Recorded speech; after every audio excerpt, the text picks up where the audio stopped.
Hey, what's happening, everybody? So, I bought the 128 gigabyte variant of the Google Pixel 8. Now, for those of you that watch my videos, for those of you that follow me on Twitter or X, you guys know that I have, like, for example, a 256 gigabyte variant of the iPhone 15 Pro, and I have the 512 gigabyte variant of the Samsung Galaxy S23 Ultra. Now, my S23 Ultra is my gaming phone. And gaming apps can actually take up a lot of space. And my iPhone that I'm currently recording this video with, my iPhone 15 Pro, this is my main video recording and editing device. Now, my Google Pixel, why is 128 gigabytes enough for me? And maybe you are like me. Number one, I love using a Google Pixel to be close to my Google services. There's no, like, Samsung has like software on it. All right, but first you'll have to unlock your device. And iPhone's the same way. Apple has its own, it has its own, this whole ecosystem going on there. And it's not exactly Google centric, right? This is all about the Google ecosystem right here. Now, I do have like 20 gigabytes of music on this phone. I don't know how that happened. I ended up downloading a lot of music, put it on there because I love music. I'm always listening to music.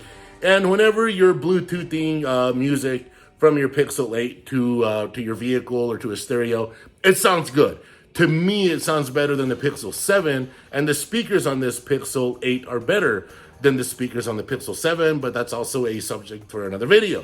This is all about storage and how much storage do you need for your phone, for your Pixel 8. Now look, you're not buying this as a gaming phone. You're just not. Especially if you know anything about the performance of the G3 compared to the performance of the Bionic processors or the performance of the Snapdragon processors. You know this is not the way to go for gaming. So with all that being said, so if you're not really gaming a whole bunch, or if you're not video editing, same thing. If you're a content creator, more than likely you're not using a Google Pixel for content creation, just because Samsung and Apple make it so much easier, and they're more geared towards that. Their processors are.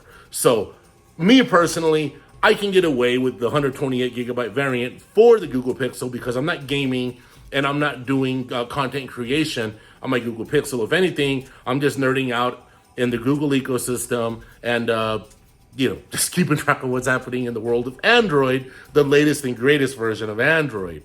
But in the comments, let me know, like, how much storage do you need, or how much storage are you using on your Google Pixel 8 or your Google Pixel 8 Pro for that matter? I take a lot of photos with my Google Pixel devices. I love the photos that they take.